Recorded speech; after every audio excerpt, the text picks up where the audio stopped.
lie that people tell themselves is that I have this gun. I am superhuman. I can win any situation. It's the whole comment section of try this against my nine position over submission. I want Yes. positional dominance Yeah. before I go hands on because if I'm not in a good spot, then I can't engage with 100% capability and lethality. Hey, what's going on, brother? How you doing, homie? Great Good. early morning, yeah. Yeah, because you're up in Alaska, right? Yeah, I'm I think what 2, 3 hours behind you. It's only 7:30 here, so Oh yeah, yeah. A little different, little different. Had to wake up this morning to get on. I mean it's those habits and behavior. I suppose one should get up early, do the ritual, and enjoy those quiet moments. But then again, I Yeah. also like sleeping, and I sometimes have poor life's choices in the evening. So yeah, Oh, watching that's Netflix awesome. too late, I should say. Yeah, yeah, yeah. But they're not like when we were growing up, poor life choices. It's a little different, so. Dude, I'm too old for that shit. Too funny, man. Sweet. So, Yeah, why don't you just introduce the yourself to the audience? Without plugging all your things, we'll do all that at the end. But yeah, just want to give them an idea of like, I know who you are, but do they know who you are? So, right. well, So, my name is Coach Kurt. My handle is Coach Kurt from the Elephas Collie Fight Team. My full name is Kurt Patrick Leffel II. I'm a lifelong martial artist, a multi-generational martial artist, and also a multi-generational military brat and U.S. Army veteran. yeah, Um, I had I had an interesting childhood, thanks mm, to one, my grandfather, and two, my father, and three, just because I had some interesting life experiences made of some yeah, poor life choices. yeah, So, been a background about my martial arts military background. So the my military martial arts background comes from an adoptive family. I'm an adopted Filipino, and my white parents were stationed in the Philippines back in the 80s and found me in a brothel, and here we are. So No that's way. I didn't know that. Dude, yeah, that's such a dope story. Wow. yeah. It was something that was brought up a few years ago when I was visiting my parents. Like, as my father is aging, there's certain walls and lies are coming down. So that was one he Oh, just kind of let slip. So yeah, that's been an interesting space to navigate. no kidding. No But yeah. kidding. But as for the martial arts and military, our military lineage goes back to like the French and Indian Wars, and Yeah. there's been pretty much an unbroken line of military service within our family. Okay. And I mean, from just the most recent, we had my great grandfather was a World War I participant. Both my grandfathers actually were World War II uh, World War II participants. My particular for this family, my grandfather on my dad's side was a World War II Marine Raider who went Okay. through the entirety campaign. And Yeah. somewhere along the line, during that campaign, he picked up a edged weapons methodology, plus Hmm. like his own experiences in war, and Yeah. brought it back to the family.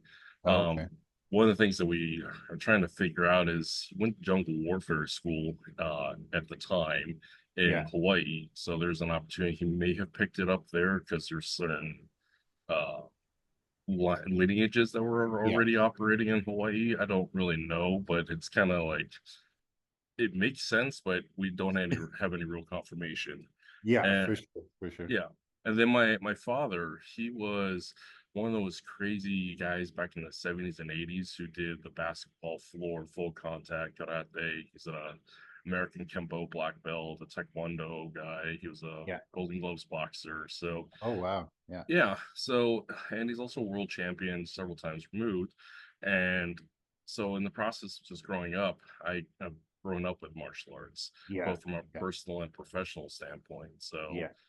yeah, as a young child, I was learning how to use a knife, learning how to use a stick, learning how to punch and kick. And on top of all that, with some of the stuff that my father was getting involved with as a intelligence officer on the operational side, especially when he was doing operations in Latin America Yeah. in the early 90s going after the cartels, Mm. there was a lot of education that came along with that, such as counter abduction, Mm.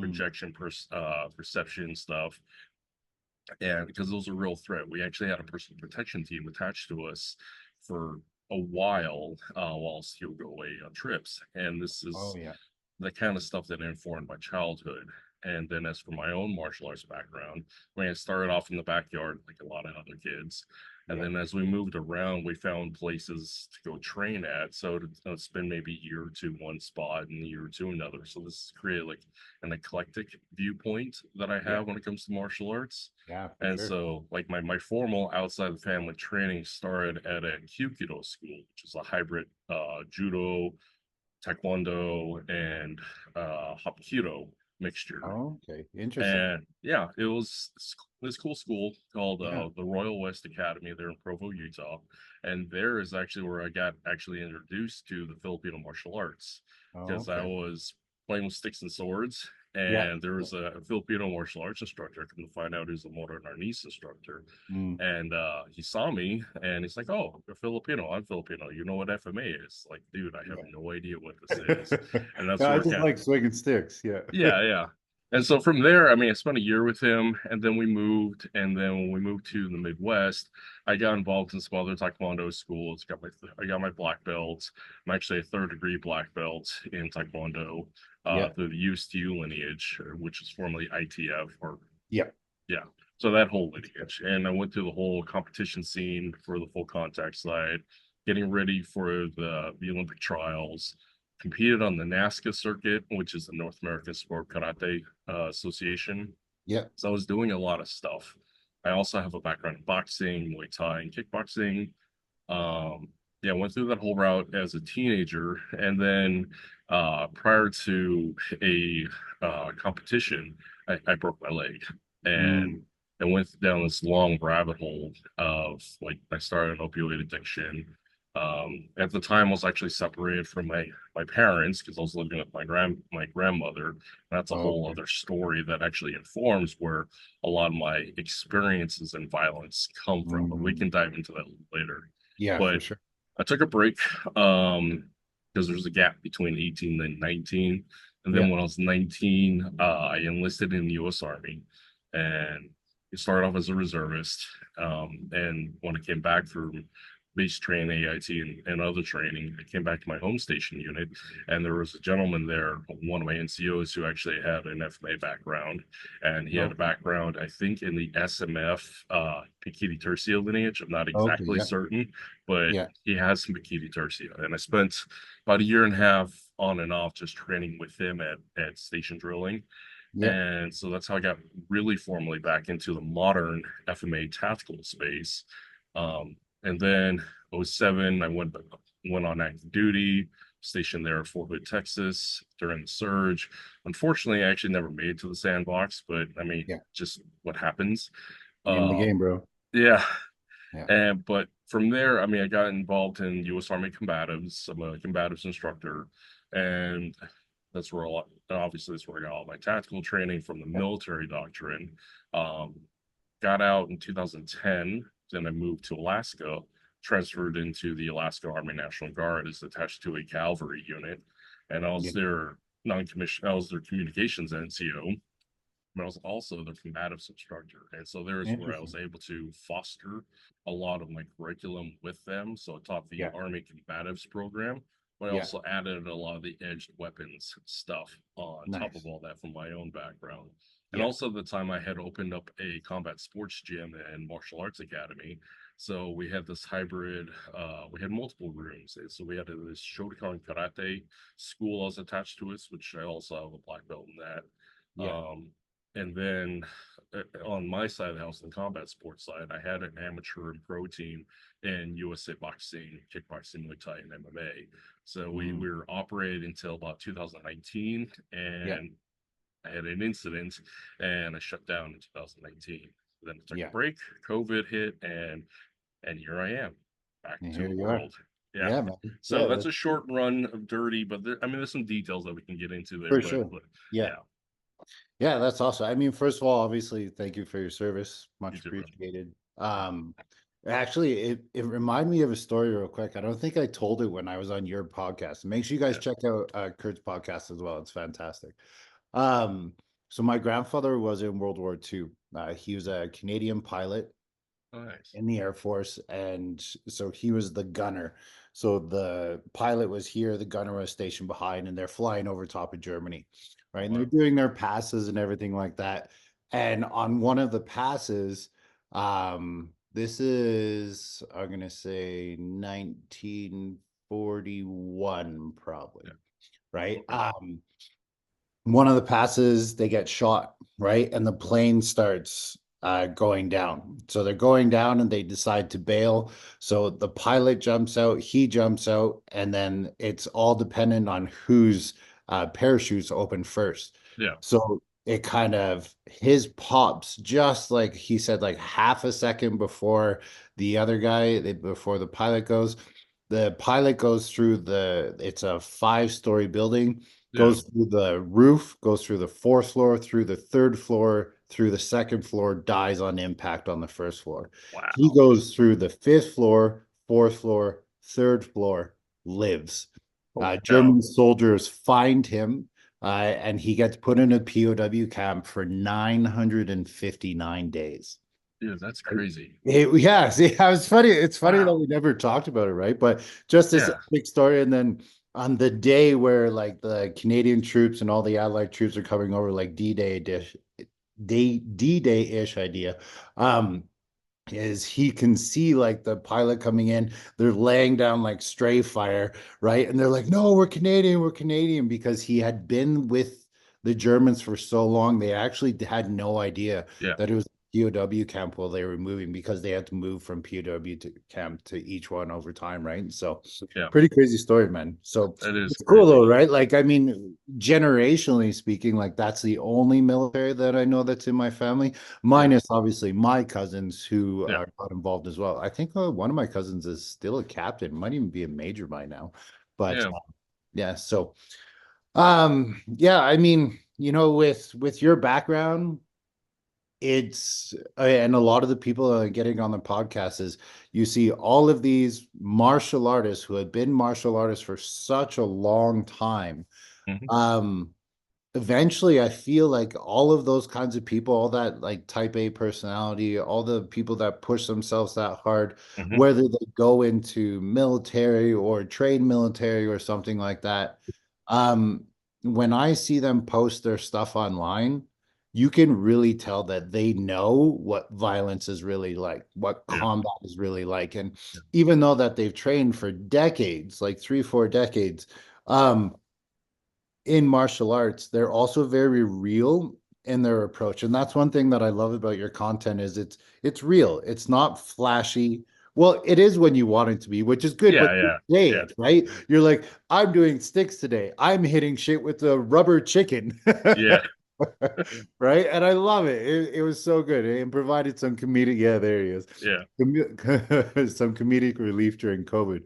Hmm. Um, and I think that's why I really want to bring you on is kind of, the realities of combat and how martial arts isn't self-defense, right? No, it's not. You can you can build attributes from martial arts that will help you with self-defense, but maybe if we just start off, going back to those younger years Yeah. of maybe how that shaped or how that influenced you, because by the sounds of it, you had some martial arts experience before you start getting into, shit.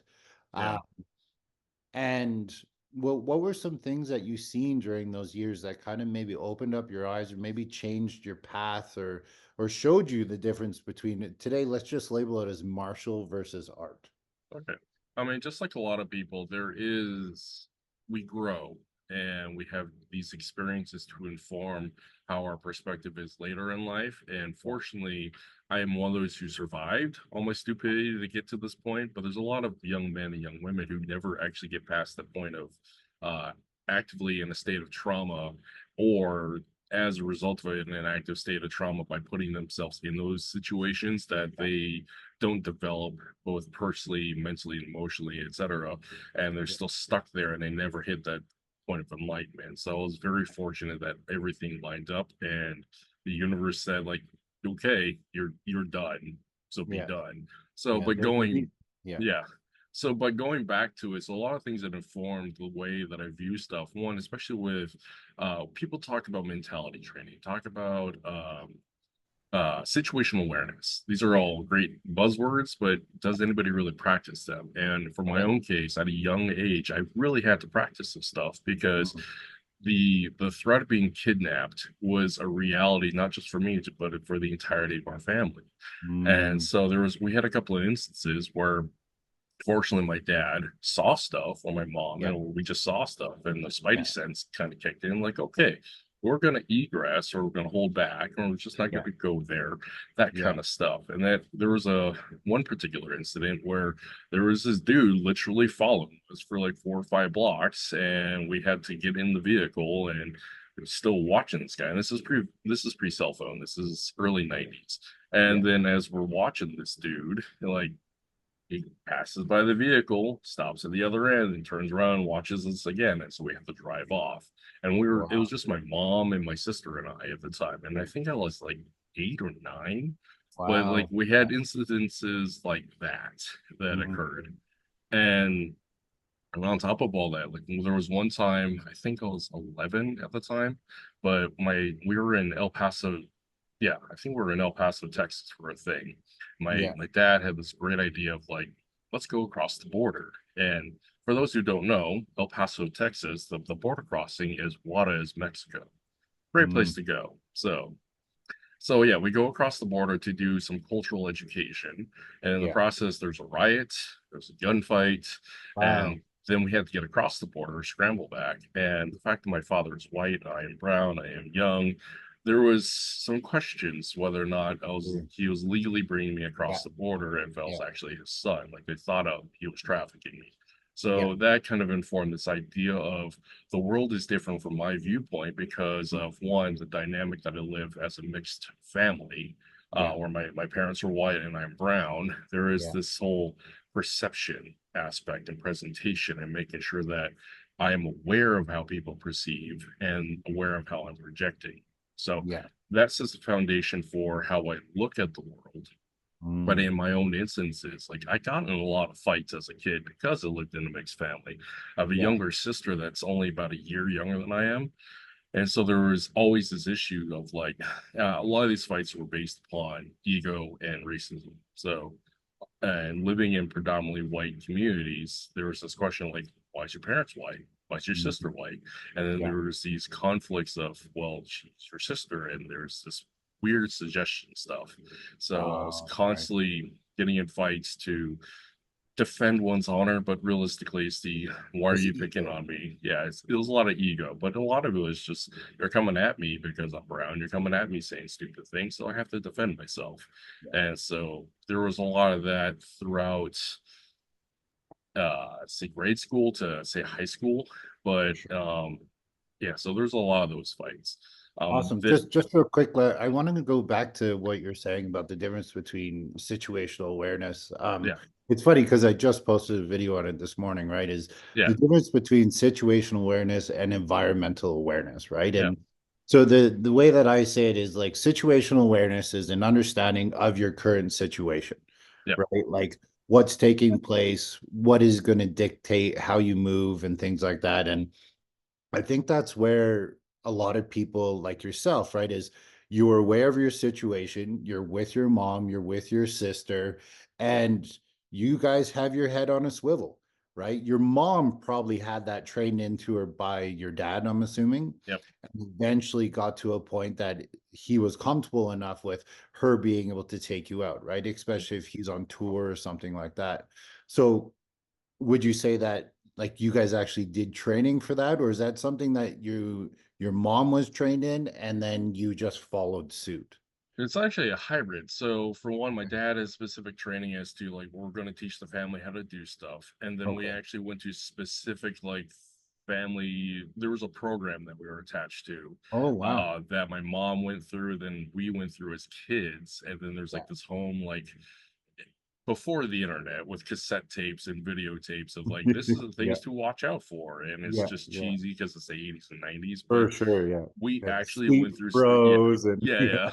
yeah, and everything's pastel. So, Yeah. but Yeah. yeah, That's true. but yeah, we went through specific training for this counter abduction stuff and situational awareness. A lot of it was for the kids it was safe smart or something like that. But it was again a lot of it is stranger danger.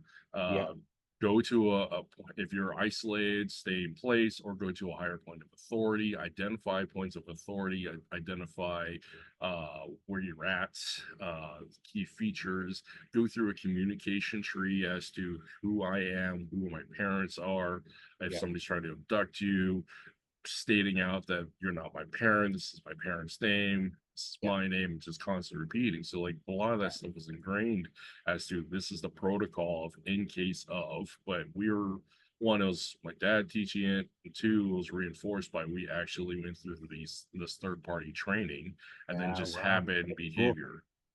And Yeah. it was really informative.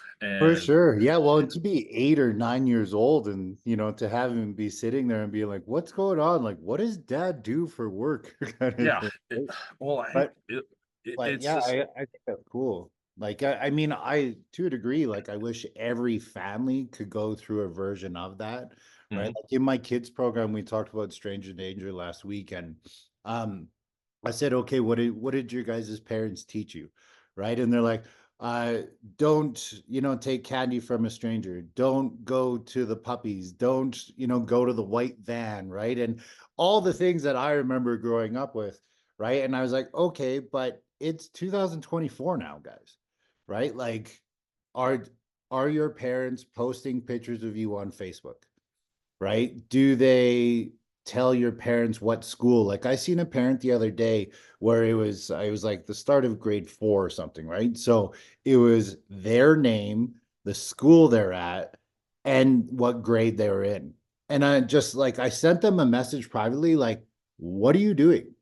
And they're like, what do you mean? I'm like, you realize that a criminal or a psychopath or a pedophile could easily get that information just mhm, by following you on Facebook because your shit isn't private, right? And go on and look and find out that you have a 10-year-old daughter whose name is this and this is where mhm, you live. I just found this out actually last week from one of my students in the advanced class, so they're a little older, yeah, that there's a program with AI now that can actually take your picture, and if yep, you're here, can say, okay, based upon the grass, based upon the sunlight, based upon this, they are approximately within this location, and it's within like 10 kilometers of where you are. yeah, That's unbelievable. Like that was terrifying for me, right? As a parent of like, man, like, do I got to go back through Facebook and like look at some photos, right? yeah, Because everything I've done online is like pretty safe, right? But yeah, it was really interesting. Anyways, um, so I said, okay, like if the criminal really wants you, they're going to come up to you and they're going to be smart. They're going to mhm, know your parents' name. They're going to possibly know your address. They're going to know your school. And I said, and they're going to be very good actors, right? mhm, So I grab one of the kids. I say, okay, ready? We're going to role play right now. And I go, your mom's been in a terrible car accident. She told me exactly where to get you from. I know that you don't know me, but that's okay. Like your mom sent me here, right? Like, come with me right now. She's dying. She's dying in the hospital. Let's go. Let's go. Let's go. Right. And the first answer to the kid was like, okay. And I was like, what the hell? go, Right. I was like, no, no, no. Okay. First of all, you say no. And they're like, well, my mom's dying. And I'm like, see, but that's how good the criminals are, right? mhm, And we talked about the importance of a password, right? If your phone is password protected, your family should be password protected. yep, And I did you guys have something similar? Because you yeah, could have a keywords. legit stranger come up to you. Yeah, we have keywords, Keywords, yeah. particular to what is the situation to one, activate protocol to use a very technical standpoint, but we have Okay. keywords to activate protocol as Yeah. to what it is.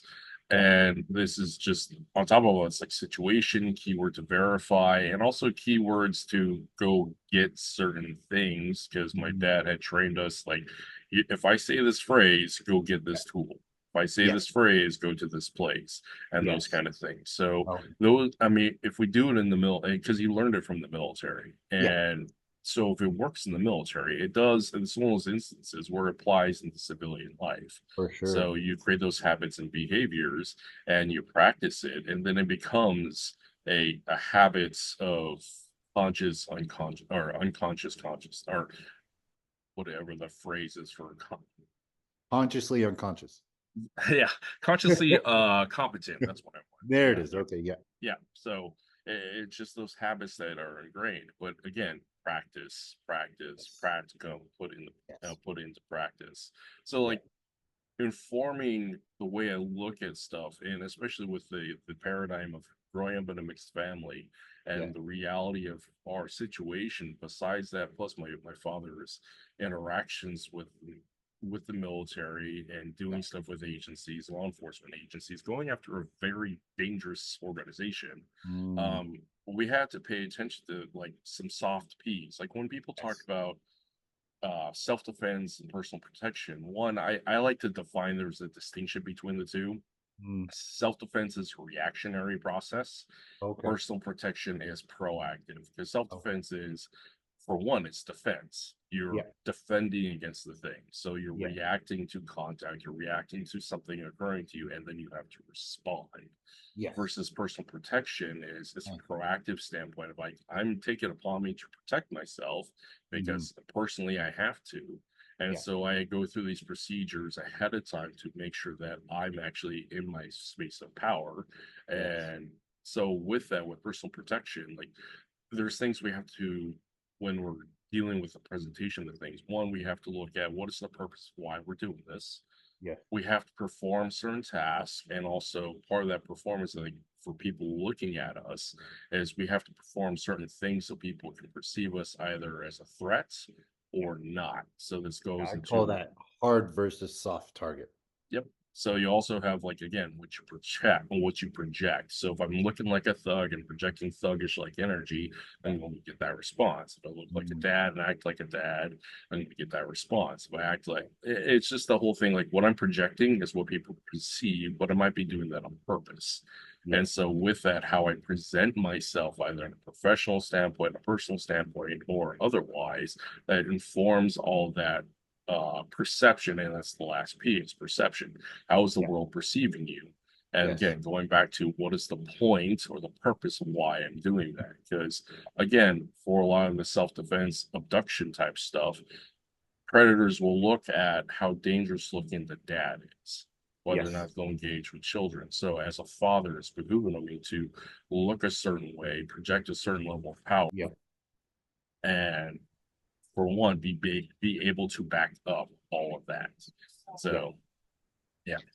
Yeah. Well, and I think that's one of the things. And I mean, if you guys have been following me for a while and you watch my shorts, right, is it's I wanted to put messages out there, right? And it was really just an accumulation of years of training and years of talking and watching videos and seeing things go wrong. And I own nothing, right? None of it is my own. It didn't come from my brain. It came from source code, if we just call it that, right? And um, I think that's the thing that's, very interesting for a lot of people is they don't know what to do or they just haven't thought about it, right? I hate to use it, but they've been privileged enough to feel really safe, right? And never have to worry about these things. Like when people in the comment section go like, "What kind of world do you live in where you have to worry about that?"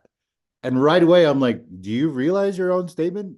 Because it's like, there's a lot of people in this world who have to think about that. You've been brought up in a very specific scenario that's given you this training that you've been passed on to generation and that hopefully your kids pass on to their generation, or the next generation. I think there's this underlying thing though of it like I like the word alert. I used to say paranoid, and then Todd Fauci, right, with his psychology background, was like, let's change that word and let's make it alert. Is I'm very alert of what's taking place. I'm very alert of my surroundings, of my environment, of all these things, in which you said, your P's. There's so many P's, sorry, I forgot, right? But when when we have somebody, so like you said, dad, but for me, today I'm trying to call it alpha parent, right? Because I know dudes where their wife is definitely the alpha parent, right? And I'm like, okay, but is it a size thing where the predator is being deterred from it? Like you said, are you walking the walk? Right. And you can see that, well, people are walking down the street. Are they confident or not? Are they lost on their phone? Are they distracted? Right. Like I'm kind of in suburbia world right now. And whenever I drive my kid to school, it's so interesting watching the parents that are like on point and they're like looking and then seeing the other ones who are so lost on their phone. But the second that they get close enough to where other parents can see them, they put it away. And I'm Yeah, like, that is the exact opposite time that you should be doing that. Like, if you have to check your phone, sure, I get it. If you have to be on a conference call, sure, I get it. If you work your ass off, like, good on you, but there is a time and a place if you're going to be doing these things. And I think that's why I want to bring awareness to it, and why I want to do these videos, and why I think some of my videos, I really wish my martial art videos did like phenomenally well, but some of the videos that I post that are just so simple and just something I've thought about are the ones that get shared like crazy, because it's just sharing the information that you and I are talking about right now, right? Where it's something simplistic. They don't have to go and train. But with that being said, I think role playing with your family is super important, right? Because I'm not always going to be there, right? So, like, there's some times where, like, my family's out at the park or whatever, right? And I'll sneak off and they're like, well, where'd Kevin go? And I'm really just watching to see what my girlfriend does with the kids, right? And then right away you see her turn on and she's like, okay, alpha parent mode. Right, Kevin's not here anymore. Okay, I have to be aware of the situation. I have to be aware of the environment. I have to be aware of all these things. Where's the littlest one? Okay, where's my two older ones? Okay, right? And now it's we've been together long enough now that it's just a second nature where you don't even think about it. There's no more paranoia. You're just simply alert. You've created a habit through small practice and little things that you've done to where it's no issue. Where it's like even my 7-year-old now, I'm like, Grayson, I'm like, we're gonna be close to a whole bunch of people, right? We're going somewhere busy. Where should you be? And he's like, right beside you, daddy.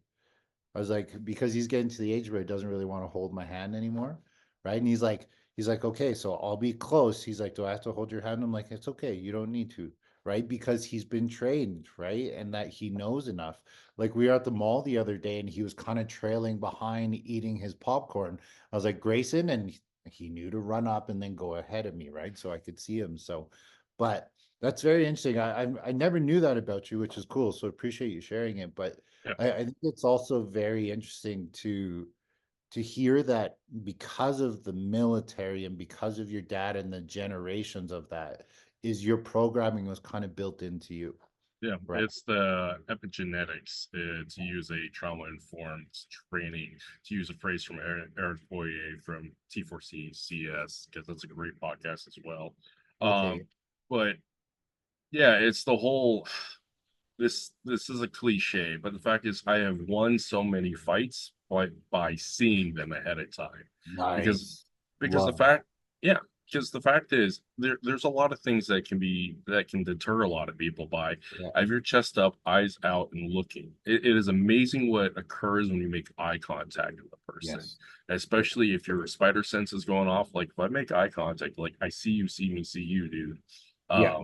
Yeah. That awareness is one, it deters a lot of things, but also that awareness, we do that with our vehicles when we're Yes. driving. We eliminate a lot of incidences for accidents by looking at stuff and being aware of it. So why Yeah. not when we contextualize it for protection of our own and Mhm. our family? So it we just have to put that into practice of I do this with my vehicle, why don't I do this with my kids and my spouse? Yeah. Yeah. So there's that. Simple. Yeah, I love it. I love it. I love what you said there is that you've won every fight that you haven't been in, right? Yeah, Because I think there's a lot of people, especially, when we were growing up, right? That'd be like, oh, you bitch, you walked away from the fight, or you ran away, or you avoided the situation. And, It was even when I was meditating this morning and thinking about what we are going to talk about on the podcast, and it was just it was funny how my mentality, let's say 20 years ago, Yeah, was I'm a bitch if I walk away. And yeah, now I'm actually proud of myself for the numerous times I've walked away. But my ego was so hurt at the time yeah, that it was me that was getting in the issue. And I would actually say, oh, I lost that fight. So to hear that you've actually put a positive spin on that, I appreciate, because I'm going to go back and reprogram some of my training now yeah. and some of my trauma, you could say, right? Of like, okay, you know what? I did do the right thing. Let's find a positive way forward, right? And I did win that fight because I avoided it. Um, so, prevention is key. Hmm. It's number one. And, self-defense is a whole nother thing, right? When you found yourself in certain situations during those years, Hmm. um, what did you find like worked? Like, especially with a boxing and kicking background, Yeah, you're going to be predominantly a striker, yeah. right? What strikes, simplistically put, worked for you? Sucker punching people, kicking people in the shins, stomping on their feet.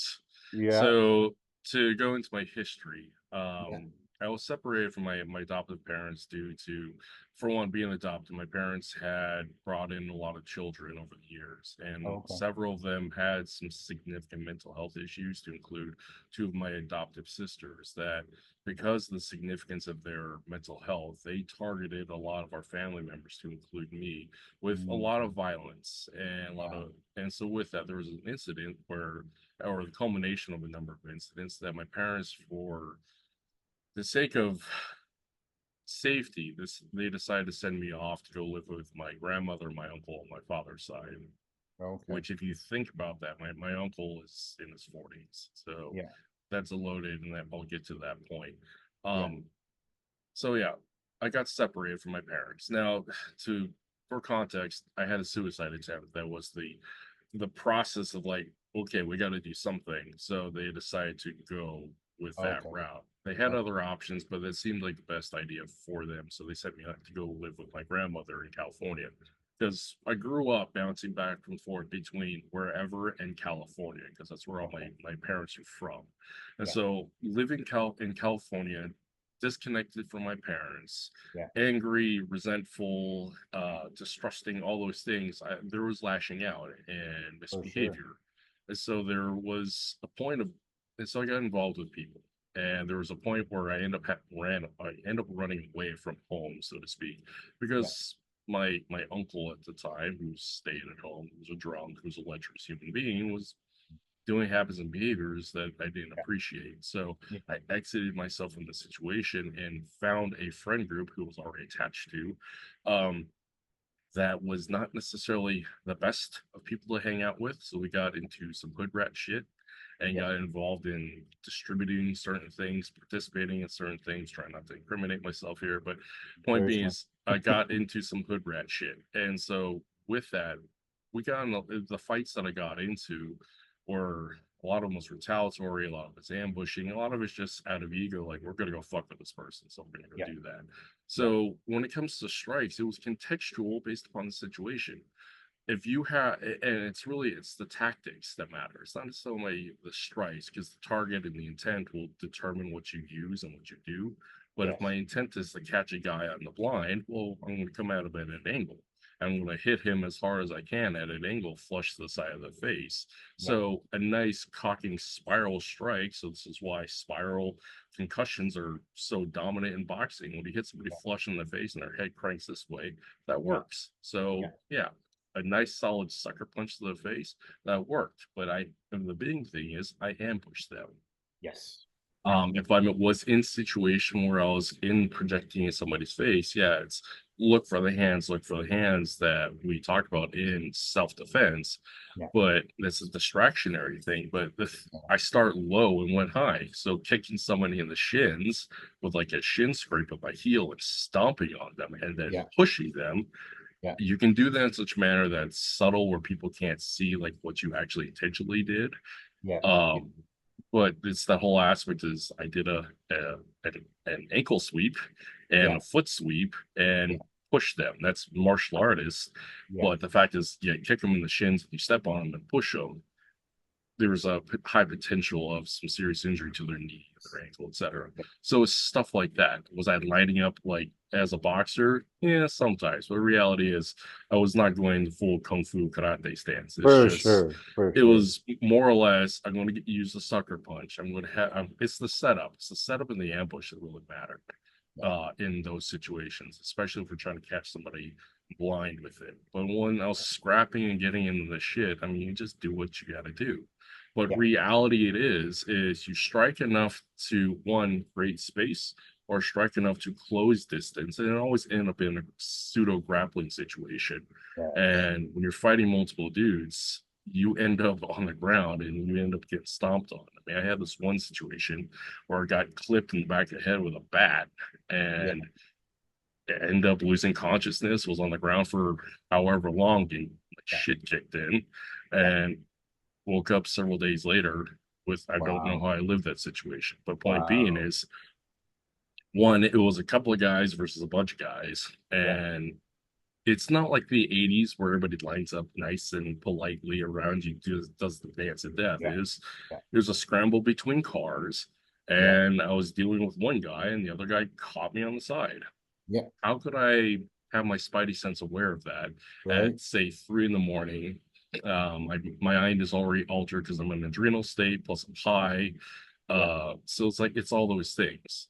Yeah. So already I had lost that situation by doing the activities I was doing, Yeah. the people whom I was with, and being in the place that I shouldn't be at that time, no matter what the physical skill sets I could have employed, because I don't know how well I fought because the perception, like I'm a martial artist, I was a boxer, I could fight really well. But reality is when you see these videos online, none of it is really pretty to watch. It's Yeah. messy, For it's sure. scrappy, it's survival. So Well, and I think that's where the like you nailed everything. And I mean, from the other point of view, which is really nice, and I yeah, appreciate that, right? Um, because I grew up with guys who that was their thing, right? Is they're like, I'm undefeated in street fights. I'm like, you yeah, sucker punched all of them. yeah, So yeah, you're right. You are winning, right? But like one of my buddies, like he smashed the dude, right? The guy, unbeknownst to him, right, was talking to another friend. My buddy's like, "Oh, I gotta go save him."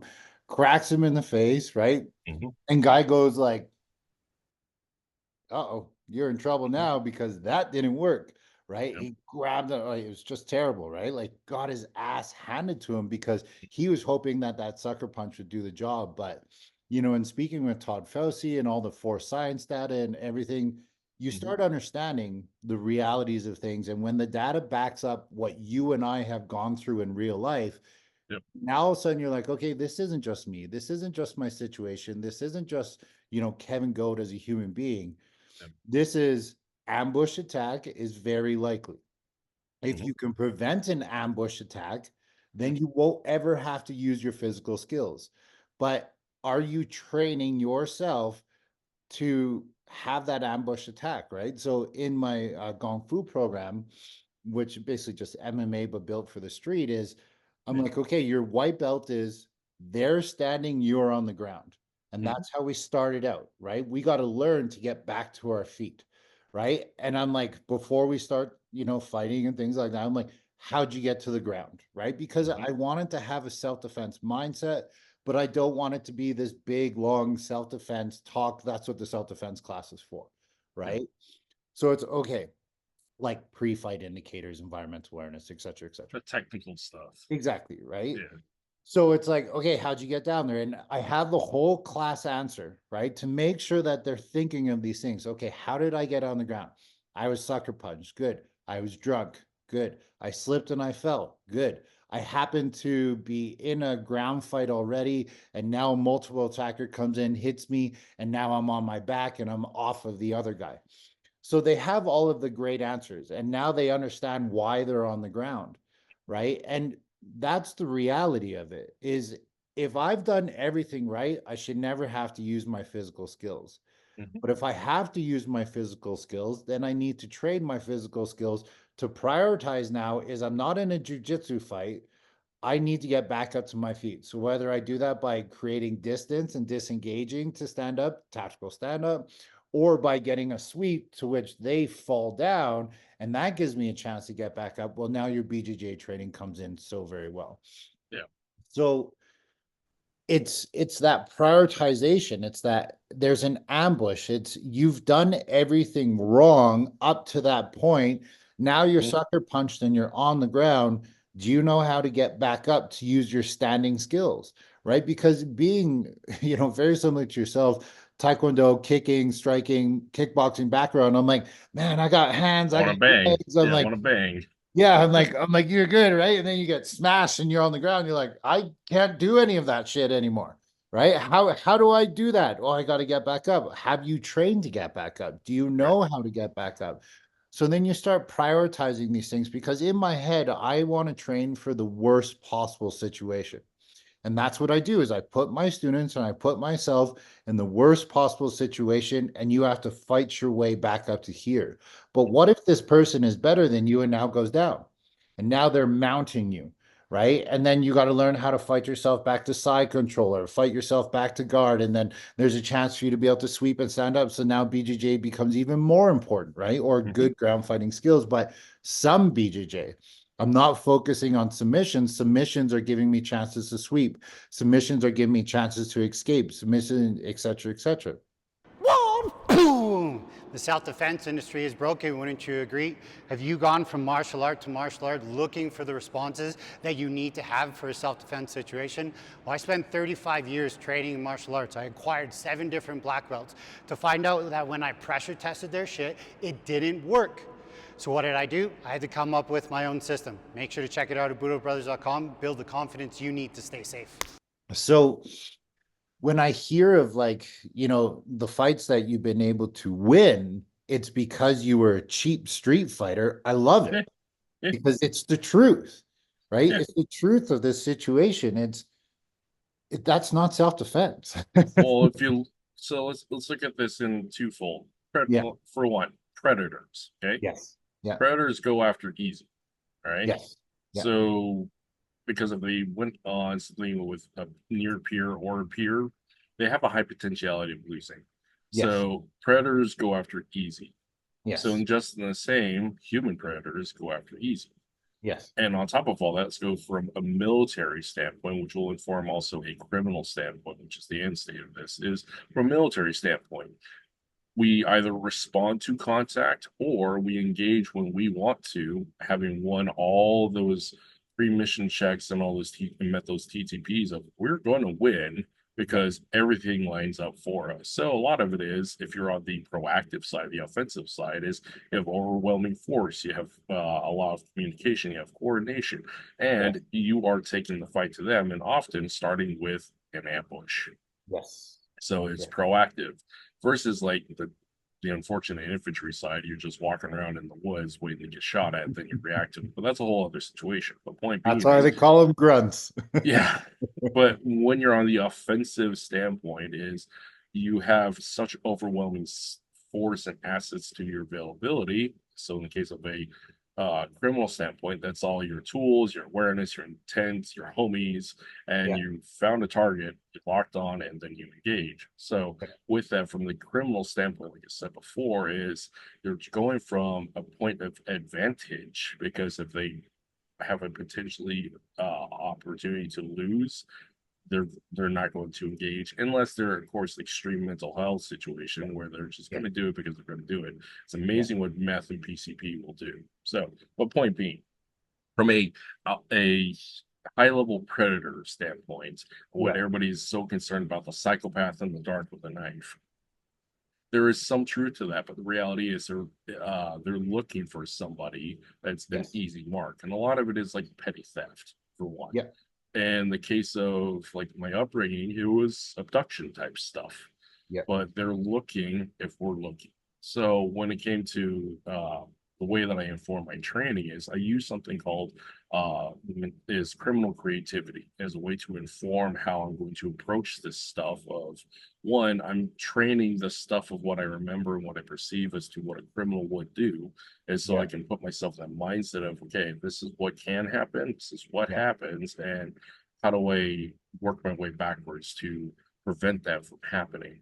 So, Mhm. and this is where a lot of the stuff that I do can, when it's offensive, is offensive to people Yes. Yes. because I'm crossing that barrier from martial arts unwritten code of you don't be a bad guy. It's like, well, Yeah. if you were defending against a bad guy, you gotta think like a bad guy. 100%. So 100. That's the thing that I think a lot of people don't want to go into, yeah, right? Is they don't want it. They're worried that if they go into that criminal mindset that they won't get out. yeah, it's the whole like the knife side, it's the cult of the knife. Because Yes. we have some methods that are out there that are popular, but stuff that's been around for years is Yeah. going into that criminal mindset of the prison knife systems. Yes. Like, and these are guys coming, some of them come from a background where that's actually informed by their experiences, and a lot of it's also academic. But like my lived in experiences with knife stuff is I got ambushed. Like during my years of being an idiot, I got Yeah. stabbed 3 times. Yeah. And it wasn't like I see the guy, we line up and all that crap. Like I was in a crowd and a Yeah. dude popped me with a razor blade. Yep. I was in a crowd, guy popped me with a screwdriver. I was in a Yeah. crowd, dude popped me with a razor blade. I've only been in 2 incidences that have been like clearly a knife defense type thing. I got in a Yeah. fight and a guy broke a bottle and I did a nice rising block. I was like going, ah, shit. Yeah. And I was Oh, able to shit. deal with that situation. The Yeah. other situation was when I was in the army in the barracks. When the guy showed up at my door, he was drunk and decided to pull a knife because he thought it was funny. And because he's drunk, I was aware of that. I was able to capitalize on the situation. But that Yeah. wasn't like a true knife defense. Yes, I defended myself against my Yes. battle buddy, but it's like Yes. there wasn't the necessarily the high level criminal predatory intent behind it. Yeah. Yeah. So And like that changes everything, right? Like yeah. whenever I put a knife into my students' hands, I will, and I just, first thing I do is I say, okay, go. Let's see where you Hmm. guys are at today. Right? And I have them go at each other Hmm. and they're like knife sparring. They're like, Yeah. oh, I got you. And they sit back and, oh, I got you again. And, oh, I got you. And then I'm like, okay. And then everybody's like, oh, no. Oh, yeah. Hmm. Now we remember because I'm like, what the fuck are you guys doing? Hmm. Right? I'm like, no. I'm like, look, I grab a knife, right? I choose my victim of the night. I say, come here. I say, okay, ready, go. And I just start shanking them and forward Hmm. pressure. And eventually they end up on the floor 31% of the time they do, right? And they're down on the ground. I'm stabbing them and pushing and pushing. And they push themselves into a corner. I'm like, that's what it looks like, guys. This Hmm. isn't pretty. And like, they see it switch in my head of like, Hmm. here's Sifu. He's nice. He's happy. He's a good guy, right? And then also I'm like, what the fuck are you guys doing? You got to Yeah. be a criminal right now. You got to train against criminal. Where's your worst case scenario? Right. Hmm. And then all of a sudden you see them and they're like, oh man, that's what that looks like. Yeah. Holy cow. Okay, okay, I'm gonna go. And then you see them go and they're like, I feel bad and this. I'm like, good. You're a good human being. That's Yeah. fantastic. But if you don't tap into that criminal mindset, if you don't know how to turn that switch on, if you've never been in that, you need to do it now because if you don't, you're going to have no idea how to deal with that actual aggression, I right? have like 4 stages that I or 4 modalities that when it comes to Yeah. knife. Yeah. So like I have the martial artist, the FMA guy who's doing the knife dueling, the artistic stuff, the stuff Mhm. that we like to do, the fun stuff. Then Mhm. in the far extreme, I have the profession of arms, whether it's usage for a military standpoint Yeah. or a law enforcement standpoint.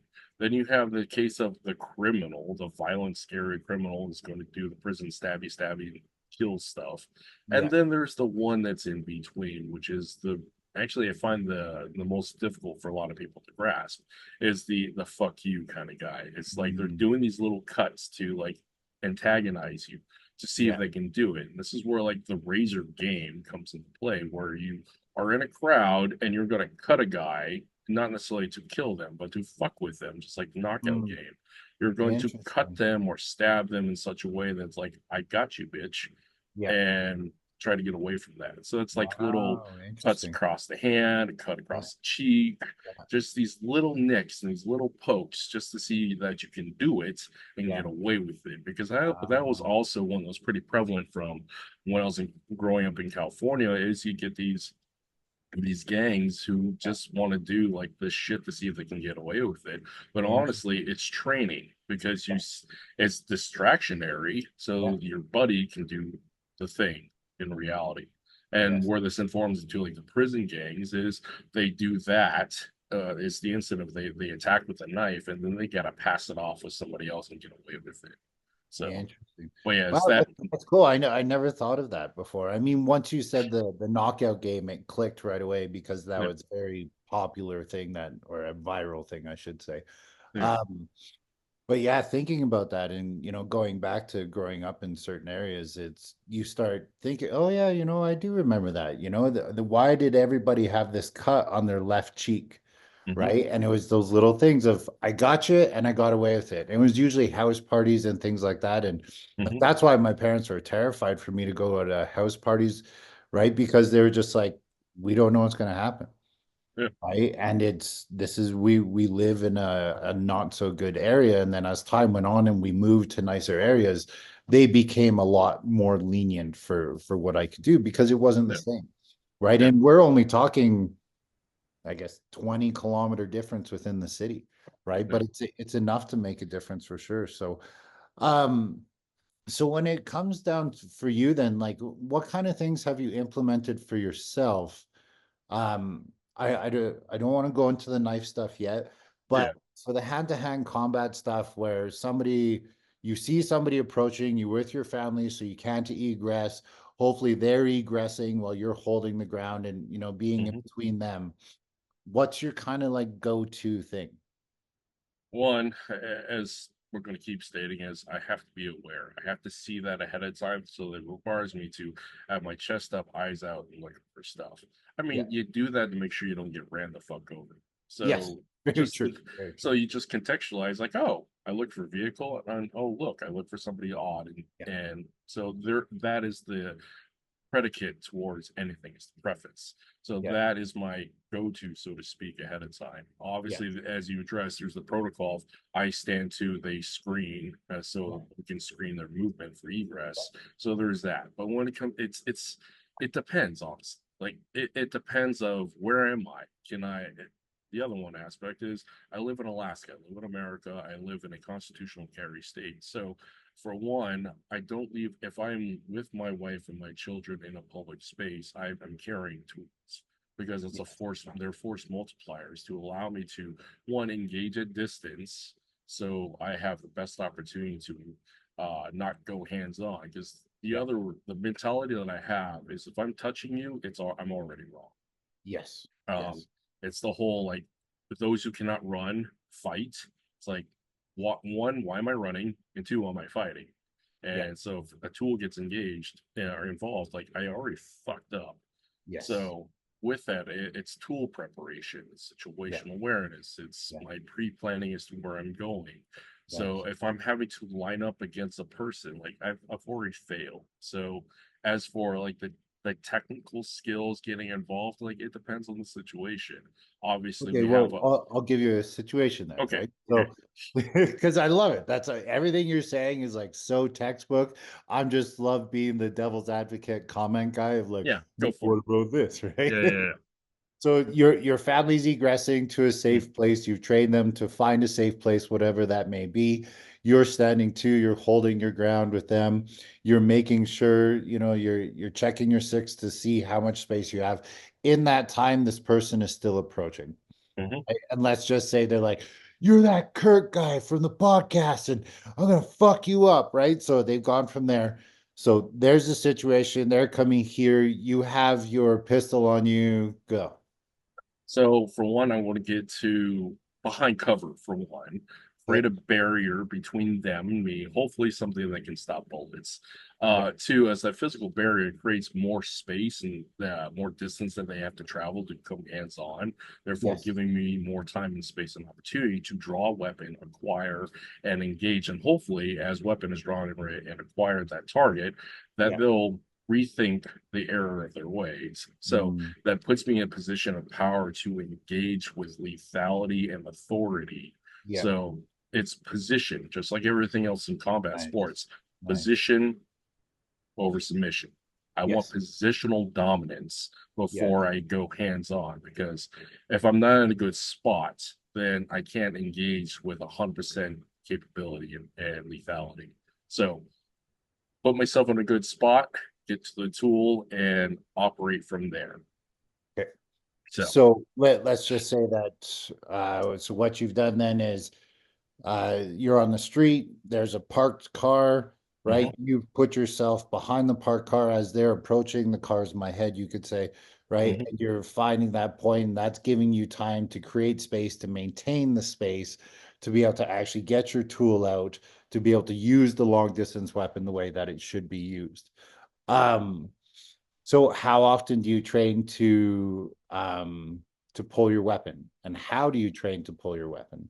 So I do it all the time, Yes. because the fact is, if I'm going to carry this tool, I have to train how to get it out Yes. in a wide variety of circumstances. Because the fact is, the misconception, the lie that people tell themselves is that I have this gun, I am superhuman. I can win any situations. The whole comment section of try this against my 9mm. It's like if your firearm is unloaded without a round chamber, you have an extra step, Yeah. two extra steps. Yeah. If your firearm is in your bag in your car and you're not with it, it's nothing. Again, the Useless. tool does nothing if the operator behind it is incapable and not in space to utilize it. So there's Yeah. that. So as for the drawing, because I'm a civilian, I'm not operating with a carbine, I'm not operating with a shotgun. I carry a pistol, so I Yeah. have to train of how to draw this pistol. So I have a clothing set that I wear all the time. It's not like my tactical Yeah. 511 specific coat, but like I wear a hoodie all the Yeah. time Yeah. because I live in Alaska. So I'm constantly having to navigate how do I draw this pistol from my hoodie Yeah. from various positions, either seated, standing, at a Right. slow Yeah. or at a fast. And Yeah. it's just creating one paths of having behavior of how to get to the tool, acquire Yeah. the tool, and engage it. Yeah. Me personally, I like carrying an appendix either at a 1 o'clock or a 2 o'clock. Yeah. Um, what I have found at like a 3 and a 4 is just it's a weird profiling, but I agree. I agree. Two as 2 o'clock, like 2:30-ish for me is perfect, yeah, but that's just based upon my hip. 3 o'clock feels like, it's just printing like way too much. if I'm open carrying, like I'm out in the woods, I'm going to carry it with an open holster at three Yes. o'clock Yes. because I just am. But in a concealed carry situation, I'm typically carrying an appendix. Yeah. And with that, in appendix, I also have a secondary tool, an edge, a fixed blade, Yeah. adjacent on the other side. It On the seems other like a side. lot on the Batman belt, but there is purpose and reason behind it. Because if I For need to sure. retain or have options, that's Yeah. what I do. Yeah. So again, Especially if I'm you're pinned on your right side. Yeah. exactly. So with that, again, if those who carry tools carry many and carry them with intent. So, um, and I find myself that I have to make sure that I'm not just like, oh, I don't need that, or oh, it's like, well, no, you have to establish that behavior and try not to worry yourself out or lie to yourself out, like I don't need to carry that. It's like if I'm carrying the one, I'm carrying the two because I'm negligent in my own protocol if I don't at Nice. full capacity. So yeah, I'm constantly dry firing in the home because going to the range one is limited. You think with Alaska we have a lot of space to shoot, but we really don't. So in the Interesting. summertime, I do a lot of my live fires. But during the winter time, and basically every time that I have an opportunity, one is if I'm carrying my pistol, I'm going to dry fire a few bit of repetitions, obviously like unloading and everything else. But I'm Yeah. going to dry fire of how to draw this tool and and find my target, align that target, and go through that whole sequence of draw, acquire, and engage. Draw, acquire, and engage. Now the other one too is making sure that when I put that pistol back, I'm still in that active state of um there's a deliberateness of how I put that pistol back Nice. because I may need to reacquire because there's that Yeah. situation like I think I'm safe. Oh no, I'm not. So I'm not done until the pistol's back and my hands are out and away. That's just a habit that I've created. That's great, man. That's Yeah. awesome. That's awesome. I think you'd really love the IDS program. I'll just say I right. I've been talking to Todd. I mean, I've been Nice, talking to Todd for years, but like nice. it's that time and availability and It coming is. down. It is. Yeah. It's on my list to go play with him. Cool. So yeah, okay. So what I love there is you've used your environment, and this is now where I'm gonna help the audience understand environmental awareness of you're scanning the area. As you're scanning, if somebody approaches me, I can use this car. And it's become such a habit for you that as you're walking down the street is, a lot of people think you're just your ADD is kicking in, but really is it's you're there and you're looking and you're trying to know where your entrance is, where your exits, tell the family to go back to the 7-Eleven or whatever, right? So in that situation, you're able to use a vehicle or your environment to help. Let's say that we're out at a park, though, minimal trees, minimal coverage, minimal things like that. Families running back to the car, individual approaches you, and now there is no environment to save you. What do you do? So there's two schools of thought. One, I'm going to meet forward with force. So I'm going to create more distance and opportunity for my family to egress by me closing distance with the target. Okay. That's one school of thought. Now, that of course that violates the reasons behind the use of firearm because the firearm gives me range and distance. Long range, yeah. But just in the same, like most engagements for a self-defense situation involving a shooting, engage within what 4 to 10 feet. Yes. So I need to be able to get up close enough to engage this target with accuracy. Because again, if I'm like 20 feet away, I mean, even on a flat range, it still can be a little dicey. Yeah. So I need to be close enough that I can engage to create opportunity for them to egress and also make sure Yeah. that I have a good shot and Yeah. good shot placement. Because again, in a park situation, I have to worry about bystanders. I have to Yes. worry about through and throughs. I have to worry about what happens if I miss. So I need to be close enough that I can engage this target with accuracy and lethality. So yeah, I'll in one opportunity, I will advance if I can up to a point that I need to. Because one, that also puts this aggressive mindset of like, I'm coming after you, dude. I know you're there. I'm Yeah. aggressively coming at you. Yeah. And so that will put an opportunity for them to exit because they see brown man coming with firearm or brown Yeah. man coming with violent intent. Yeah. So that gives them that opportunity to leave. Or the other situation, if I choose not to move forward, I can stand to and scan and wait to see their intent. Because here's the other problem about moving forward in an aggressive manner with weapon drawn. That is now lethal force engagement from Yes. their standpoint. So I have Yeah. to be aware of like, if I perceive this to be a threat, I have Yeah. to make sure that I have the legal justification to draw that firearm and be Yeah. able to articulate that afterwards. So Yeah. again, Well, and are you escalating the situation by exactly. pulling it or by showing them that you are strapped? Right. I mean, that's one thing that, Todd just said about Minneapolis is that they just changed the law Yeah. that they can't use the pistol as a deterrent anymore. Mm-mm. Right. So where before you could pull out, present, right, and be like, listen, like back the fuck up, man, right, and have them get away. Now you Mhm. can't. Yeah. Right? So now you actually have to wait until there, where it's like the criminals don't give a shit about that. The Yeah. criminals don't give a shit about bystanders. The criminals don't give a shit about through and throughs, right? And that's where it's like a lot of people that, like they have this misconception that, well, one, the gun is going to save them. And two, that all the legal things that you have to worry about, it almost feels like some of the system is built to save the criminal Absolutely. more than it is to save us. And the Absolutely. more and more that I've been doing this training in the IDS program, the more I'm starting to realize like I'm actually questioning myself of should I be carrying even my utility tool? Right? Because in Canada, obviously, can't carry. I use my tool to open up my Amazon boxes.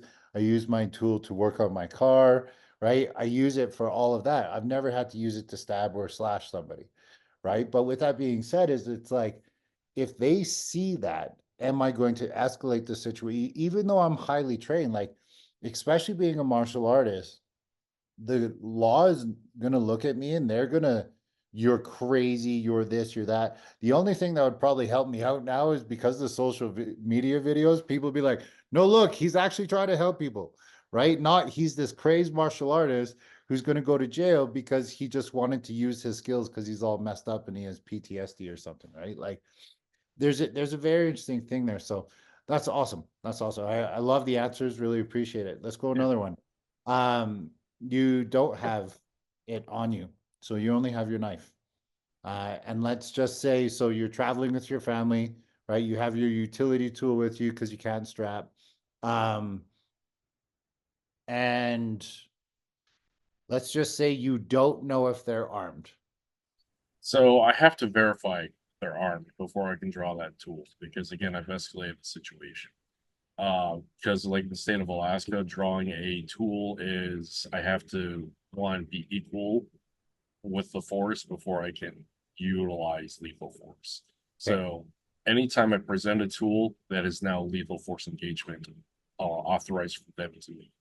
So I Okay. have to be 100% clear and 100% able to articulate why I drew that tool and engage in that situation. So Yeah. that is something that always is in my Rolodex of what is my options here. So for one, if I've drawn the tool, I've already failed. Um, the other aspect is that tool, again, it only works if I can make it work. So if the philosophy of that standpoint, this is one of my isms, is that if I can touch you, I can cut you, I can kill you. However, you can do the same to me. Yeah. So that keeps in mind of like how do I use this thing? But again, if I haven't verified that they have a tool, or if I'm actually in a situation that is dire that I can justify that I can use that Yeah. tool stays holstered. That tool Yes. stays in my pants. It's Yeah. just because it's too risky. Now, here's the other one too. If I've already prepared to pull that tool out, and I got hidden and sneaky. Um, that is intent. Okay, that's preparatory for an assassination type thing, but that is drawing with lethal intent, Yeah. and so that is tricky to navigate from a legal standpoint. For Great for sure. a great for a tactical standpoint, absolutely. I've Yeah. won the game because I'm already prepped and ready to go with that tool. I Yeah. have that opportunity to engage that way. I mean, if you think about it, like a lot of these shootings, like the Las Cruces situation, that individual had his weapon prepped and ready to go in a position that he could draw it. In a lot of the cases, a lot of the knife systems that we train is that tool's already in a hidden position, drawn and ready to go. And Yeah. but that is intent behind it. That's predatory intent. But from a Yeah. legal standpoint, as a law-abiding citizen, that works against me. I shouldn't be doing that. So Yeah. again, I need to verify that this is a lethal force engagement first before I pull a potentially lethal tool out. And that's what's tough, right? And you Yeah. hit it exactly on the head. Like I wasn't testing you, right? But it was like, let's see where he's at, right? Because a lot of people don't think about this stuff. A No. lot of people just they're like, you know what? Because I've trained with my Filipino martial instructor for so long, and I've done this, and he's never talked about the legalities, and he's never talked about the self-defense side. He's never talked about how to use it. Mhm, And now it's okay. My weapon is hidden, mhm, right? I've unclipped it, my hands along my side. You can't see that I haven't flicked it out yet. And mhm. it's there, and I'm waiting for them to get close. And then once they get close and they have to say the keyword, I'm going to kill you. Now I can do it, Yeah. right? But the intention that you had just by having it in your hand, right, becomes the issue. And a lot Mhm. of people don't, they just don't think about those things, right? They think about, well, what's the big comment? I'd rather be tried by six than carried, right? No, Or no, tried that's by 12 bullshit. than carried. Well, it is. It is. But people, they don't care. And I'm like, hold on, are you a civilian or are you a criminal? Right? Because when they go and they answer, and I love it. I love the comment section when that comes up. I'm like, okay, so you're telling me that you're willing to go to jail then. That's Mhm. you're okay to die as long as you go to jail. And they're like, I'd rather be in jail. And I'm like, would you? Would your family rather you be in jail? Would you rather follow the laws? Like, there's all these things that go on, and some of them are like, screw you, right? And some of them are like, you know what, man, I never thought of it like that, right? And you're making me think. You're planting seeds in my head, and that's really my goal. One, with these podcasts, and two, with the videos, of just planting seeds of the things that we can do legally, but also what could we do in these situations because they're tough. You and I have the mindset that we're going to think about these things. We're going to, when we can't sleep at night, it's because we're processing these things. We're coming up with our own rules of engagement. We're coming up with all these different scenarios of our rules of engagement. When I'm with my family, do I engage? When I'm not with my family, can I engage? Right? Like all these different things. So it's awesome, man. It's really cool to hear that, you are like that. I knew that you were, Yeah. because I can see it in your movement, I can see it in your videos, I can see it and hear it in your podcast. But sometimes that's why you need to have a podcast format so that Yeah. people can actually understand, because it's not just a simple, quick explanation. It's a long, drawn out process of let's run through these scenarios. And that's one thing that I love doing, because Yeah. for me, I learn best with scenarios, right? I'm able to empathetically put myself into that situation and say, man, what would I do? And if I don't have an answer for it, then it's okay. I need to talk to people that have a good understanding, or at least what I think is a good understanding of it. Okay, You let's. know, here, Yep. talk about tools. Yeah. Probably one of the best tools that we have is this little rectangular anxiety device. These Yeah. wonderful five cameras that I got here. Yeah. This is a phenomenal tool from both sides of the circumstance. Yeah. Because again, the video can lie because they can edit time without Yeah. context, etc. But the fact is that tool as a visual deterrent, if I'm filming you like a Yeah. like a Karen, that Yeah. will defer a certain level of criminality of like, oh, they got me. Of Yeah. course, it doesn't account for like that 1% of the human shark that The that psychopaths, the narcissists. Yeah. exactly. But that tool is a great way, just like eyes up, well, chest up, eyes out. It is a great tool to help minimize, again, all the little fish. So, Yeah. Yeah. Okay, almost there. So now we don't have anything on us. mhm. Okay, we're at the beach. We have nothing. We're just wearing our shorts. Same idea. Get approached. Families egressing. We're holding the ground. What, other than like looking for big things and keeping your reactionary gap, when do you choose to engage first? And what That's would you engage with? So is it just like a straight jab cross, just nice and simple? again, that's tricky. How big is the sky? Um, what's my perception of this individual? Do Bigger I? than you, already aggressive, also just in shorts, Mhm. um, psychopath. So then we don't have to bring in, oh, you knew him from your past, and Yeah, it's yeah, not yeah, yeah. revenge thing and ego thing, right? So it's just he recognized you on the podcast and said, I want to see what you're made of, kind of thing. So, given this is silly, but given the opportunity, if I could pick up some sand, pocket Nice. sand actually is a legit thing. Nice. Diving into like my Krav Maga training, utilizing tools of opportunity. If I have Yeah. an opportunity to grab some sand, I'm going to chuck them at you so I can create a distraction from Yeah. your eyes so I can Yeah. engage. Because again, let's look at tactics. It's not for me. It's not techniques because Yeah. techniques vary based upon position and Yeah. opportunity. It's the Yeah. tactics. I want to create space and opportunity for me to engage at a better position that's more advantageous for me. So we start with things like eyes, airways, Yeah. joints. Yeah. So attacking at an angle, say either a 3 o'clock, 9 o'clock, preferably a 5 or 7 on their point. Yeah. If I'm Yeah. attacking head on, I run into this whole equal force standpoint of Yeah. we're now just grappling and tussling, and whoever's in better position, better grappler, etc., is going to win. Yeah. So, what if I'm able to preemptively engage and have the opportunity to have some sand being on the beach? I'm going to throw some pocket sand Nice. before I start launching into some strikes. Now, Nice. those strikes, I'm not. I Okay, don't let's want say to. there's no sand. Let's say Okay, there's no sand. So I don't concrete. want to. I don't want to stand there and box. I don't want to stand there and kickbox because again, I need to have a stable position. Yes. All fights, not engagements, but legit fights, and end up in a grappling, either in a clinch situation, perceptive to a round situation. Yes. For me, I want to stay on my feet because I Yeah. want to be able to get to tools and egress. So Yeah. if I have the opportunity to close the gap, engage with some hand striking, combination varies based upon the opportunity. For sure. I mean, I have my like 90% go-tos, say like drills that I've trained with my hands, like I have a couple of combinations, that kind of thing. But like Yeah. specifically, I'm going to use jab cross hook. I'm going to Yeah. use a jab and then a lateral elbow. I'm going to do an eye flick and this stuff.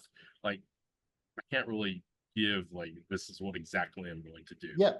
Yeah. But ideally is I want to go high if I can to bring hands up so I can go low. It's just good Yeah. boxing.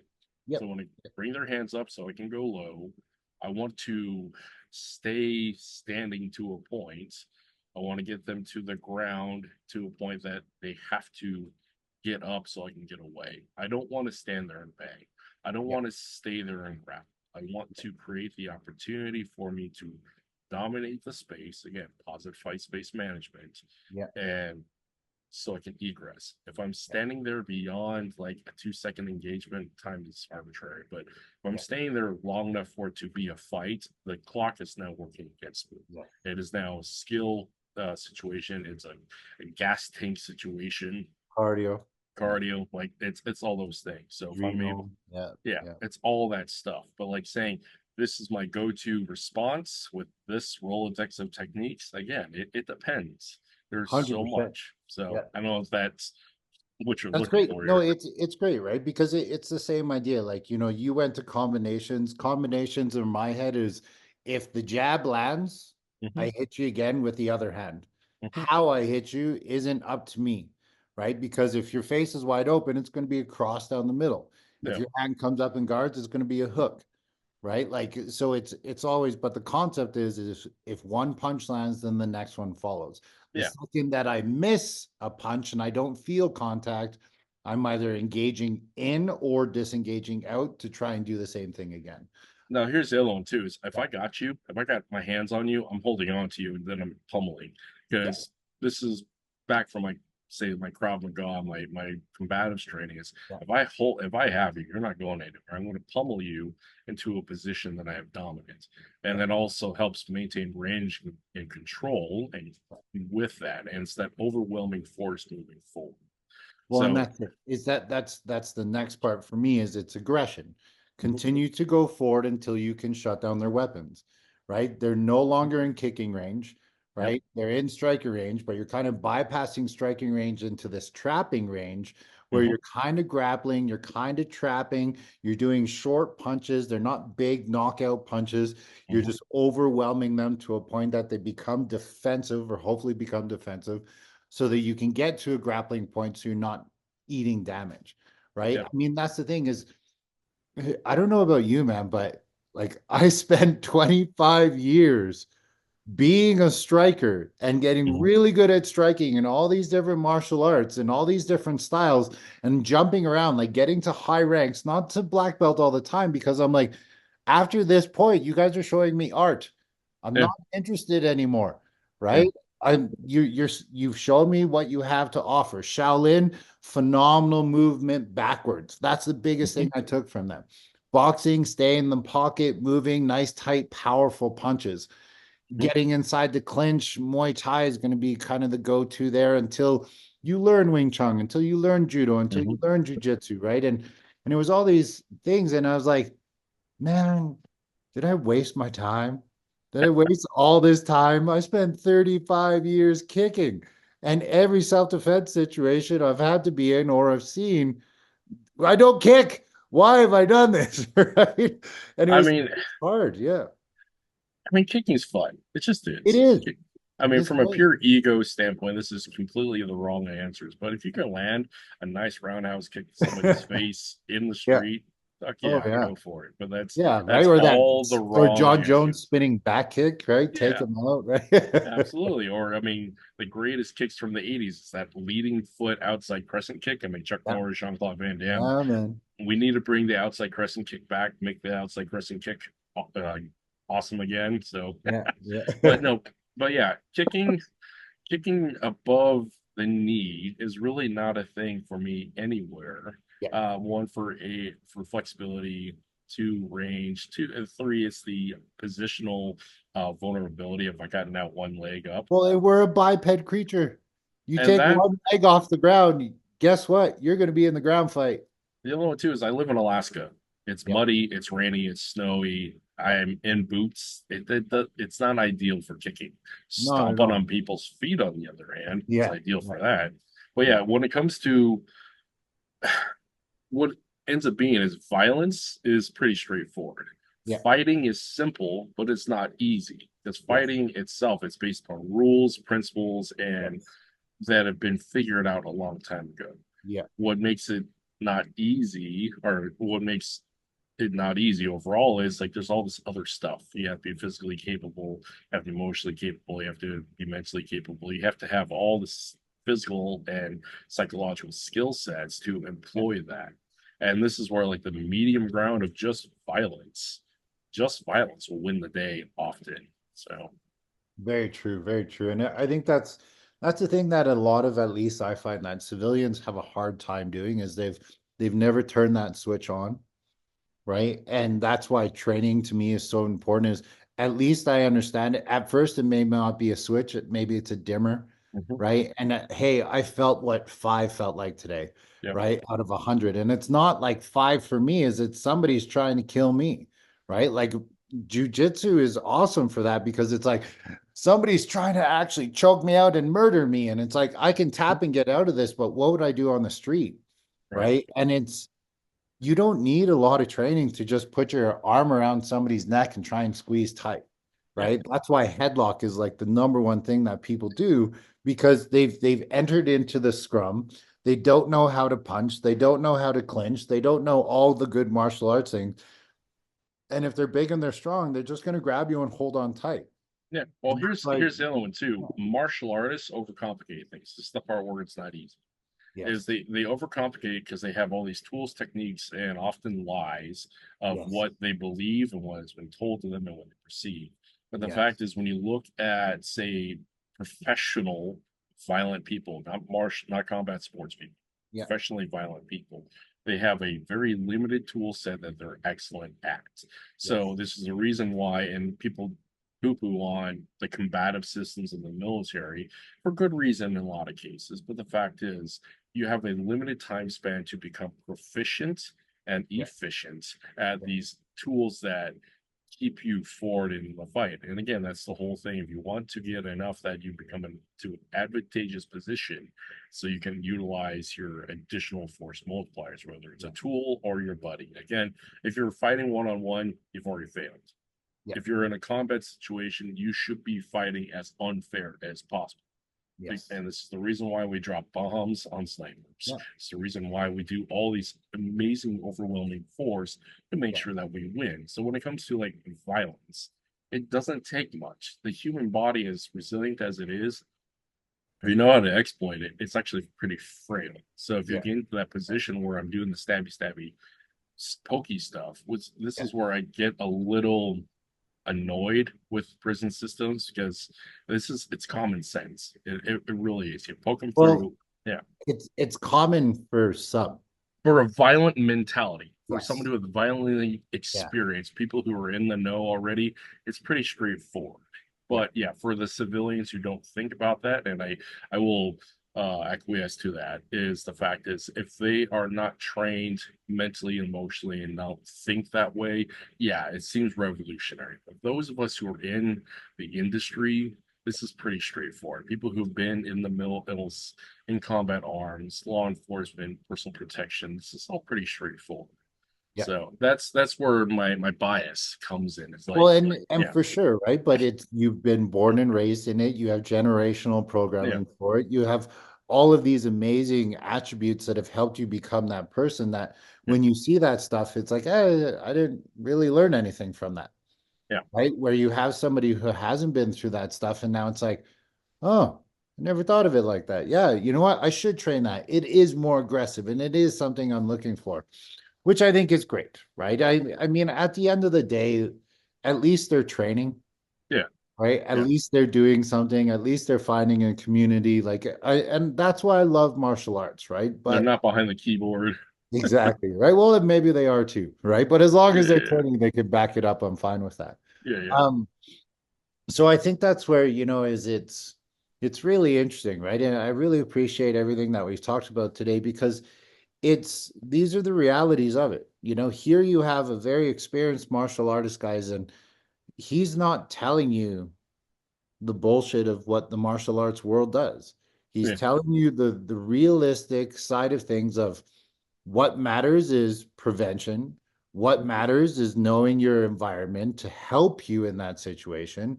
What matters is dirty street fighting techniques that really aren't that dirty. It's just violent. And a lot of people don't want to go to violence. A lot of people they want to stray from it. And if you're that kind of person, fantastic, then you better have great situational and environmental awareness. Because if you don't, you're going to have to learn how to go violent, right? I had to tap back into another source that I hadn't got into years when my son came around, yeah, right? Because I was like, hold on a second, I can't run anymore.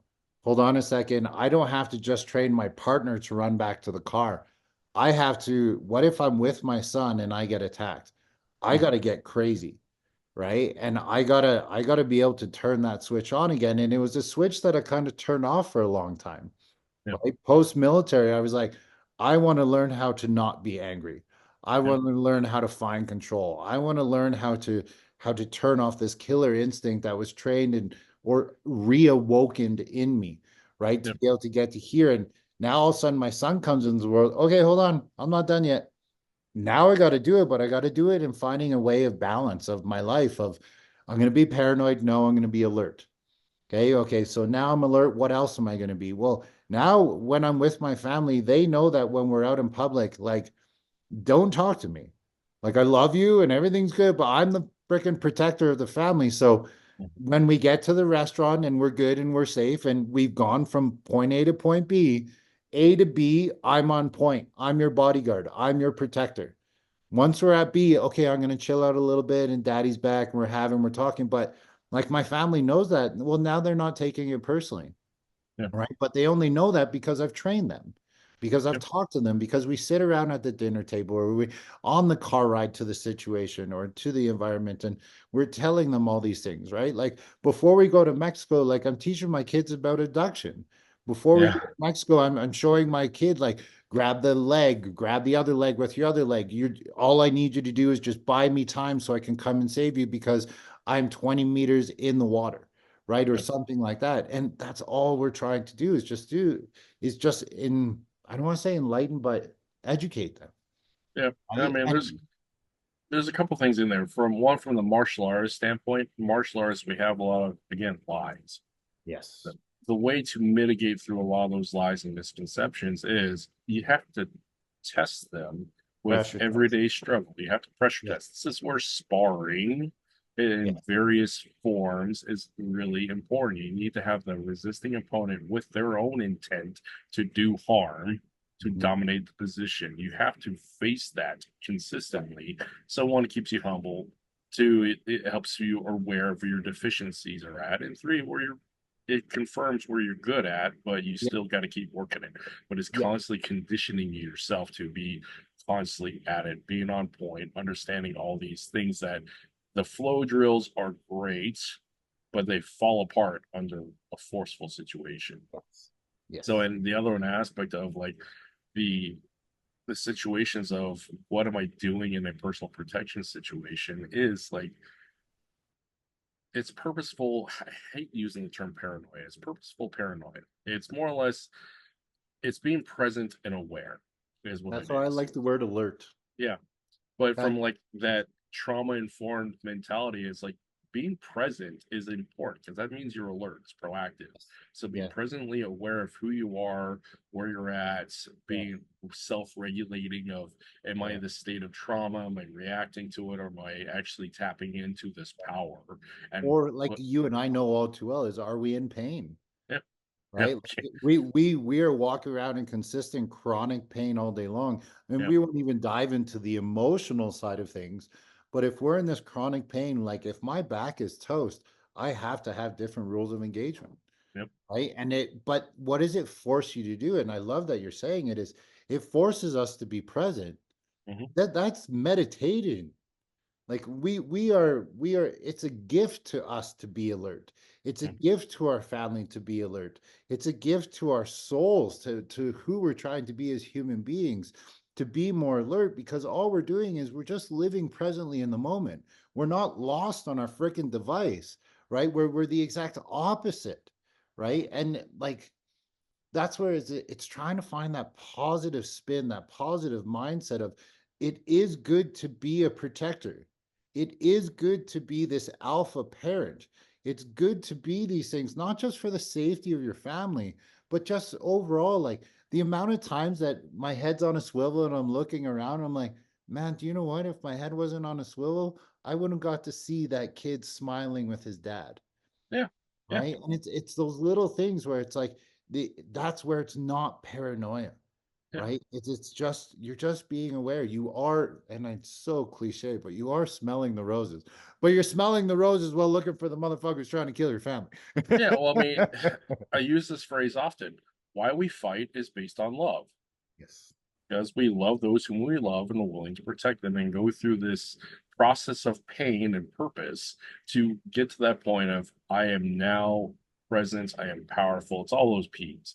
And Yes. but that does come at the behest of a lot of pain to tap into that. Again, this is again tapping into that darkness, that younger self that was the survivor. We have to tap into that person. This is where this again pseudo psychology for some, but it's that healing that inner child, and this idea of killing parts of self. You can't kill parts of self. You Yeah. can acknowledge, put that away for a little bit, but the fact is, those parts of self that were dark, did those dark and horrible things, got you to the point where you're at now to have that empathy, that compassion, that awareness, that experiences. So you can now nurture, love that younger self and say, hey, man, I got you, homie, put Yeah. down the sword, I got this, and then give them that love, but still on top of all that, give them the respect of because of that sacrifice, it got me to this point now. But sometimes I got to tag in and tag out that guy. And but the tagging out at this point is now with the maturity of here's the reasons why I'm tagging out and tapping in with that individual. It's not saying like I have multiple personality disorder, but this fact No, no, is it's like, it's yeah, a control thing, right? yeah, Is it's the reason why we're fear based, right? Love based, right? Is we're doing these things because we don't have control of things. So we do all this training so that we find control. And in the process of learning to find control, we're able to tag and tag out. We're able to turn that switch on or off. We're able to dim that switch. We're able to do all these things because that's really what we're doing is as much as I started off learning martial arts because of fear and bullying, as mhm, time has gone on, like you said, it's all for love, yeah, right? It's because I love people. And then the thing that I love the most is a citizen defender, as Todd calls it, or a yep, protector, right? Or an alpha parent, whatever you label it as, is this is the difference between us and criminals is we have the ability to harm people, mhm, right? We have the ability to be dangerous. But in that process and being able to be dangerous, we're actually making this world safer because, yes, I can control this criminal and put them on the ground, but I'm not going to murder them. That's the difference. But I need to be able to be like them in order to stop them and prevent them from doing those dangerous things without the control that they have, right? Or that they lack, I should say. So yeah. There's awesome, a brother. yeah, Awesome. This is very cool. We'll definitely have to have you back on. We always we always throw some really cool shit at each other, which I love and really yeah, bro. appreciate you. Why don't you tell everybody where your handles are, where they can find you, if they want to come train with you, et cetera, et cetera, et cetera. Yeah, so I'm in Homer, Alaska, so good luck coming up here. But I do travel. So like the places I do travel often is down to Seattle, Washington. I'm open to traveling elsewhere if I can make it work. But yeah, I train down in Seattle, Washington underneath Guru Belts and Lubas. Yeah. And by Awesome. extension, I'm underneath GM Bobby Tablada's Screamo lineage and also Datu Kelly Warden's NSI Warden Defense System. I'm actually a junior instructor with that. Nice. So I do travel. But if you want to come to Alaska, cool. let's make it Sweet. happen. But in the Yeah. meantime, like I'm on social media. My tag is often Coach Kurt LFS Collie Team. Awesome. Look for the red dot or look for the rubber chicken. My podcast is two FMA nerds talking about stuff. And Nice. again, you can find me on YouTube, Instagram, Facebook, and Spotify. Look for the red dot. Look for the rubber chicken. I'm pretty easy to find and Nice. get hold. Awesome, man. Much appreciated. If you didn't know by now, at Self Defense Goat or Self Defense with Kevin Goat, check us out on all the socials. Make sure to check out the store that I have. It's selfdefensegoat.ca where you can buy some sweet merch. Yeah. Help support me so I can keep these things going and spend my time for you guys.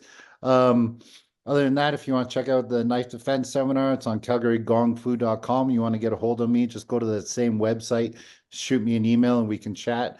Other than that, BuddhaBrothers.tv is where you can find the program that I put together. It's similar to my Gong Fu program, and build from there. And just stay tuned. We got lots of new stuff coming out as things and time progress. So awesome, brother. Much appreciate having you on. Make sure you stay safe out there, especially in Alaska. Watch out for those rubber chickens. They'll catch Yeah, you. yeah. Awesome. All right.